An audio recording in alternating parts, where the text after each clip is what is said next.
Okay, this is this week's haves and the have-nots review. I'm gonna try to remember this best as I can. I just watched it, so I'm going to. Oh, okay, okay, okay. I watched it. Just finished watching it a few minutes ago, and I'm gonna try to um remember everything as best as I can. So, okay, so we started out where we left off last week. Um, G, Catherine is with Hannah at the remains of Hannah's house, which we saw Quincy decimate last week. Um, she, as we would expect, she's distraught. She's all, I broke all my life down my own house. Somebody drove a car into it and burned it down. And Benny's like, he knows who did it. He says, this is Quincy. And so and Hannah, she has no house. She let the insurance lapse on it because Benny was in a coma and she needed all the money she could get to handle that. So she had to let the home insurance lapse. She doesn't even have that to fall back on. All she has is a burnt up house that she can't live in. Catherine says, I can help you. And she's like, no, you can't. And then Benny says, well, you're going to have to stay with me. And then she's like, no, I can't. And I'm like, Hannah, you don't have anywhere to go. Where are you going to go? Where, you don't have any choice. You either take help from Catherine or you go stay with Benny. Now, she doesn't want to stay with Benny. And we know why, because she's not, she doesn't feel that he got that house legit. So, let me try to get all their stuff out the way.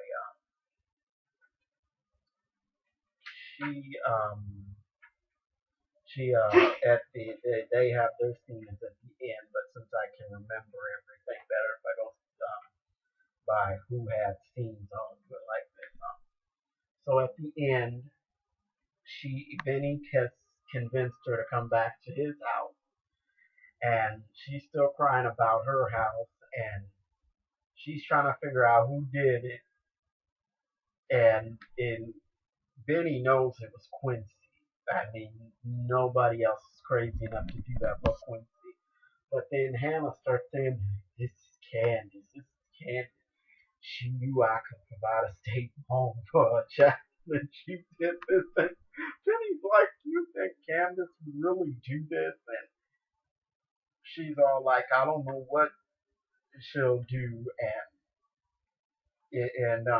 And then all of a sudden she goes, oh my God, Candace bought this house, and she put it all together. And Benny doesn't want to say anything. He's looking around, kind of like, and trying to get out of it. And finally, he has to say, well, yes, Candace did buy me this house. And the tow yard, too. And Hannah's like, this is a con. She left you with this con. And I'm like, well, you don't have anywhere to go, so there's really nothing you can do about it now. Yeah, she conned it, but what are you gonna do? You're out. You have no options since your house burned down and you don't have no insurance. You're out of options. And she wants Benny to take her to see Candace. So that's how the episode ended, with him taking her to see Candace, because Candace lives like a block or so down from where Benny's house is. And on to Candace. So she had a couple of scenes tonight.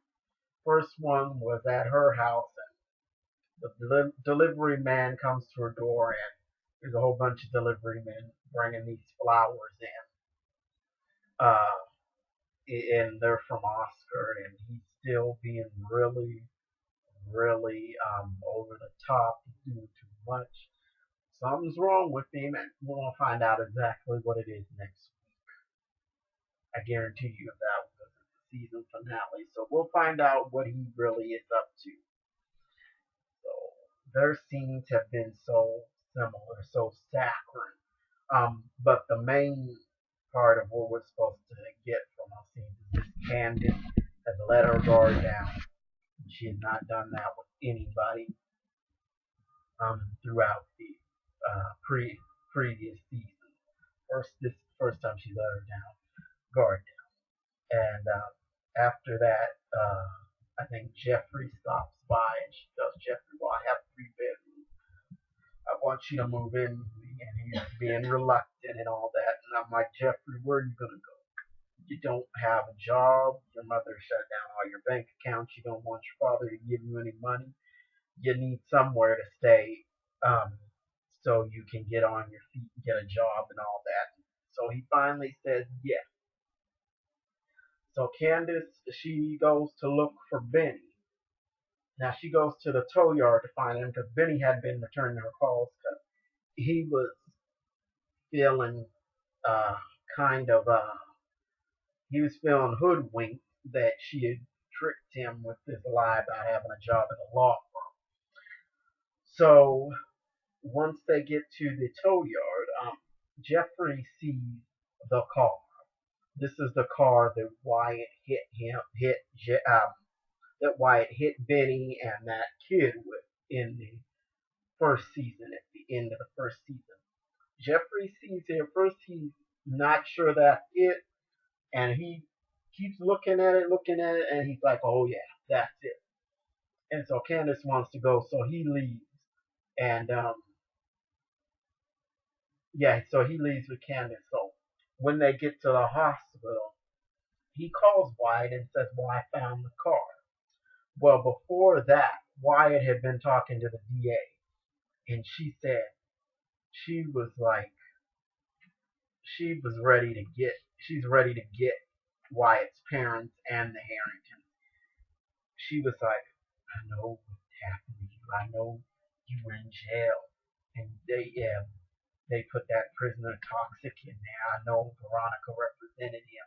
Don't you want to get back at them?" And she offered him immunity and no jail time if he would turn, if he would testify against his parents and the Harringtons. Now I'm not sure if he's gonna get immunity and no jail time, but the DA says she can do it. Um, I'm thinking that she'd rather take down those 4 because they are big names, and the district attorneys and all that, they always like to nail big names. So I'm guessing she probably would fall through on the deal.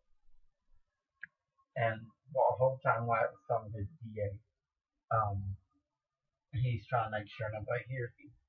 And Catherine does come in the room, and he just says, "Well, I'm on the phone." She goes on about her business. He basically agrees to call the DA back later. But anyway, back to Candace and Jeff. So Candace is at the hospital and she's trying to get her son, of course.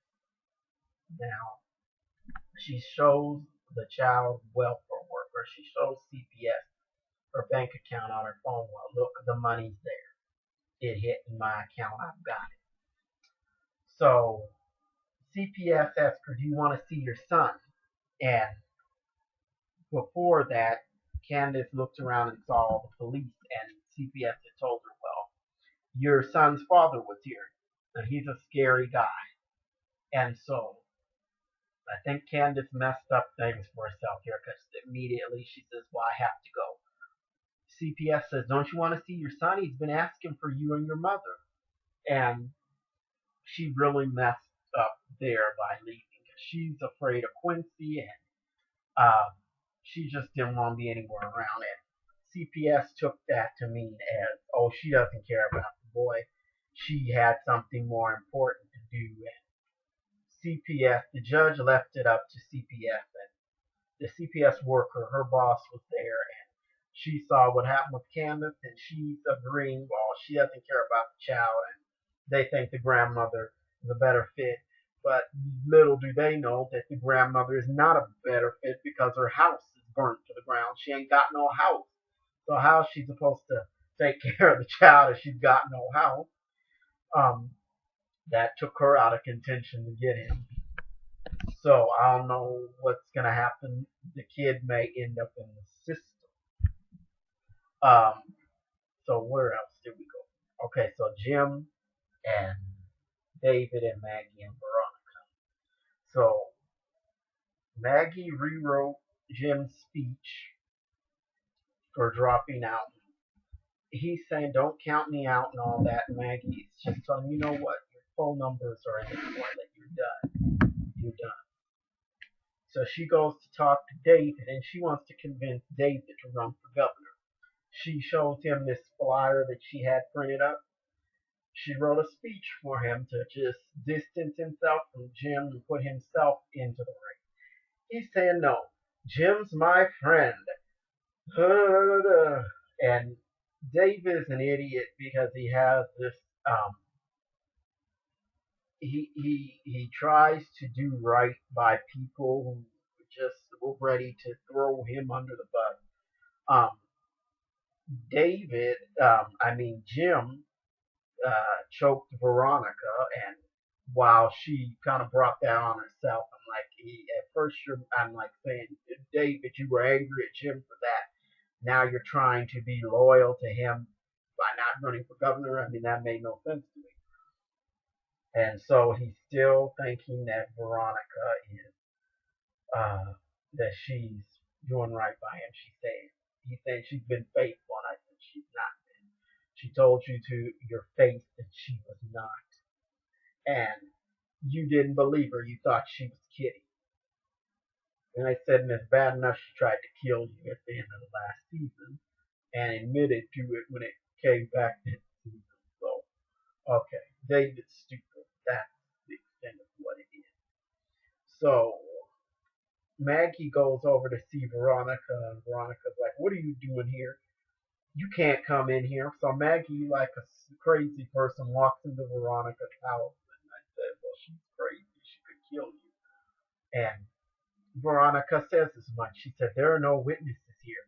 And Maggie's all, "What does that mean?" And Veronica says, "That means I could kill you, have your body disposed of, and redecorate this place all within 5 hours." And still, Maggie persists in talking to her. She's trying to convince David to run for governor because Veronica is the only person that could convince him to go through. Veronica says, "Well, I really don't want that anymore. I don't. That's not what I want."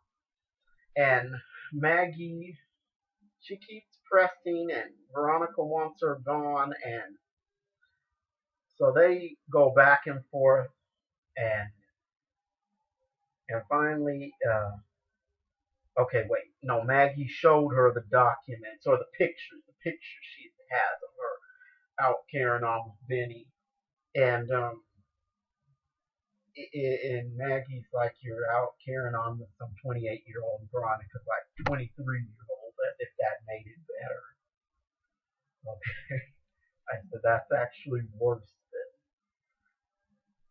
So they get into it, and finally Maggie just lets her know what had really happened with David in the hotel. He says, "You were not calling him back.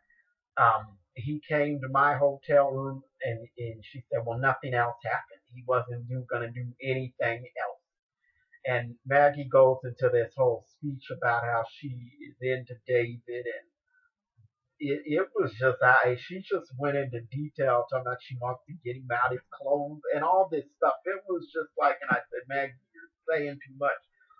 But I think she was saying it to get the point home to Veronica that David didn't do anything. And Veronica starts getting upset, and Maggie just tells her, "Well, if you keep screwing up," she said, "the next time something is going to happen between us." And that's when Veronica just says, "Get out." Maggie leaves, and Veronica finally gets it that David didn't have an affair with Maggie. Nothing happened. And she starts crying and just falls to the floor. And I said, "He kept telling you nothing happened." And I think she knows that she went out and did stuff. Now she, now that she's the one that made it, that screwed up. we'll see how that plays out. And so, okay, wait for the cat. Okay, so I don't think I talked about Jim. Okay, so Jim and Celine. Jim goes over to Celine's house and he makes out like he's into her. Oh, I love you, and all this crazy stuff. And they end up, doing it. And so Celine is delusional enough to think that they can fix everything. She's like, well, can I come back to work? Can we fix this? Catherine fired me. How can we fix this? How can we fix this? And he's like, what? We can't fix this. This is this is over. Um, and he called her a $2 whore. He just has no respect for her at all. And he basically what he did was he said, "This is revenge for what you did to me," which was putting all his business out in front of the public by doing that interview during his announcement for governor. She ruined his chances for governor, so he just came over there to humiliate her and make her feel terrible. And he succeeded because she's looking dumb. He tells her, "I'm going to arrange some child support for that child." And he says, "Well, it's not going to be much." He says, "I'm a judge, so believe me, I can make it not be much." So she's looking dumb and she's throwing out a threat. "We're not even." And I'm like, what else can you do to him now? Except, well, she might try to kill him because she's crazy and somebody's supposed to die next week, or probably, well, at least we'll think that they're going to die or they have died, but because we see in the preview, um, there's a person in somebody's house with a ski mask on and a gun. We know Jim put out hits on people, Veronica being one of them. He wants her rubbed out last, so he has time to practice his, I guess, his surprise and his shock at her death. Okay, so that's what he said he wanted. So I don't know what's going to happen with that next week, but we'll see because the preview didn't really give too much away. So I think they're trying to keep it secret for the viewers, so it'll be a big surprise for the viewers. So that's the review for this week. After the season finale, the finale of the haves and the have-nots next week. Uh, if Loving You Is Wrong is coming back. So we know how that one ended last season finale. The baby was black. They didn't know what to do, or how to tell Brad, and it didn't really matter what they told him because he was going to see the baby anyway. So Alex she's just out of luck there because it's probably the last straw in her marriage. But we'll find out what happens with that one next week when it returns. So thank you for watching. Like and comment. Thanks.